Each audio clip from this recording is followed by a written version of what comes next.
أول من يوليو 7:05 اخترقت سيارة مفخخة كمين أبو رفاعي، وأحدث انفجارها خسائر في صفوف الجيش.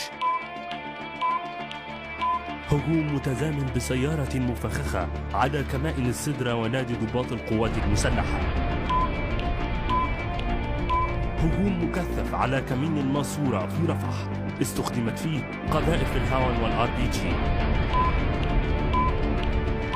هجوم متزامن من العناصر الإرهابية على أكمنة مناطق ولي لاطي، الوفاق، أبو طويلة، الضرائب، وسقوط شهداء ومصابين من قوات الجيش، وقتل 20 إرهابي. تحليق مكثف لمروحيات الأباتشي التي هاجمت العناصر المتورطة في الهجمات. نفذت مقاتلات F-16 بناء على تعليمات القيادة العامة للقوات المسلحة طلعات استطلاعية لمواقع الإرهابيين في سيناء. وجهت مقاتلات F-16 ضربات جوية مركزة للأهداف التابعة لأنصار بيت المقدس. هجوم بالأسلحة الثقيلة وقذائف الهاون على قسم شرطة الشيخ زويد وعدد من الأكمنة المجاورة له.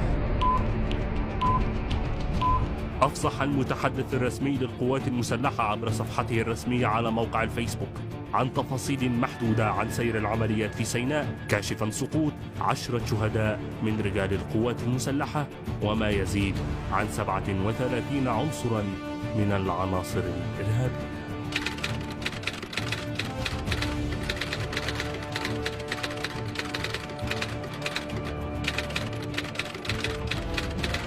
حفظ الله مصرنا الحبيبة وألهم الشعب المصري الصبر والسلوان، وأسكن شهداءنا الأبرار فسيح جناته.